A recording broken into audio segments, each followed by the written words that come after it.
Hi, this is Joseph Anthony of the Wonder Child blog. Thank you so much for stopping by.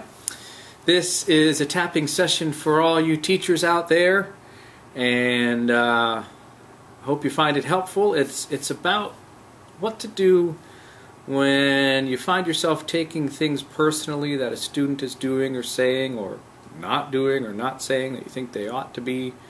When you're just letting them get under your skin and you're trying a bunch of different strategies and things, what can you do to help this situation out when you're dealing with a student like that? This tapping session is about that, and you are accepting full responsibility if you choose to tap along with me. And let's get started.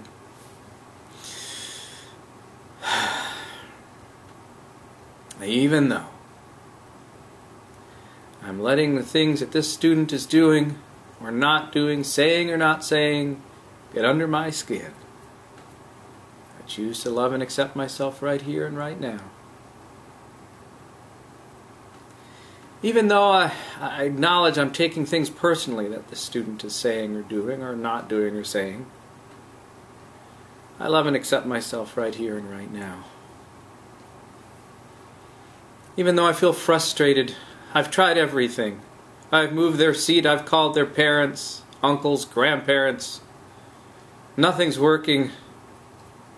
I love and accept myself right here and right now. Even though I feel like I'm not doing a good job or I'm failing in some way, I'm not reaching this child. It's all my fault somehow, something I'm not doing right. Choose to love and accept myself right here and right now.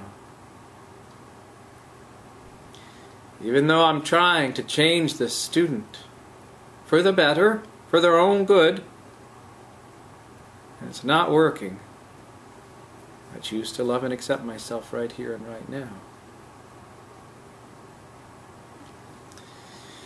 Because the truth is, there's no such thing as a bad kid. The truth is, while that student may very well need to stop doing certain things or start doing things that they're not doing, I'm the one that needs to change. So right now I choose to make a conscious decision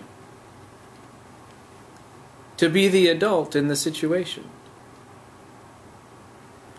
I choose not to take anything personally that this student says or does, or doesn't do, or doesn't say. That I can just be a quiet mirror for this student. I haven't walked a mile in their shoes. I don't truly know what's going on at home. And here this child has to sit before me all day, and they're not doing what I'm suggesting or telling them to do. So today I choose to examine exactly what it is I'm asking them to do. To honestly inventory, is it worthwhile? Is it meaningful? Would I want to do it? Would I want my own children to do it? To honestly inventory, perhaps talk with a mentor about what I discover. To ask myself to change first. I choose to set boundaries, if that is indeed the course of action I need to take, and then to be consistent. I choose not to worry whether the student likes me or not, or whether his parents or guardians will be upset with me or not. I choose to pray and follow my intuition for what exactly this situation calls for. I choose to pray for this student, to call upon this student's angels and spiritual beings to help comfort this child. I choose to hold firm to any consequences I may have said I need to give. in this situation. That to be lovingly unyielding is a wonderful thing. And I know deep down all students want boundaries and form as well as freedom. Certain situations call for more form than freedom.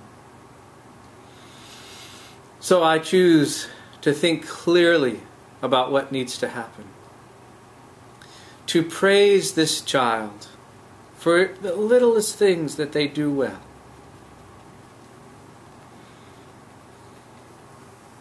To think loving thoughts towards this child. To hold them in the light. Today I consciously choose not to fight with this child verbally or get in a shouting match or a challenge of wits. I choose to speak softly or not at all. I choose to let my actions speak. To demonstrate that I truly care for this student, even if that means them not liking me for a while. I choose to make sure that this student has their needs met, their basic needs. Have they eaten enough of good food? Do they have enough water to drink? Do they know how to breathe and center themselves? If not, these are things I'm going to teach that child to do. Bring in the food if I have to, bring in the water if I have to, and show them how to breathe and center themselves. In short, I choose to work on changing myself before I ask this student to change anymore. I choose to inventory how I'm teaching and what I'm teaching. To truly ask myself if it is meaningful and worthy to be doing. I choose not to let this student off the hook by any stretch of the imagination. I choose to be lovingly unyielding, firm as well as compassionate, empathetic and kind. I choose not to take things personally that the student says or doesn't say, or does or doesn't do. Oh my goodness, and don't forget humor.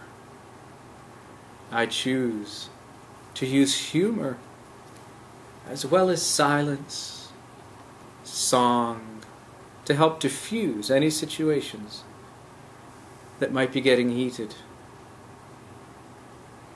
I choose to keep a cool head, no matter what that student does or doesn't do. So, even though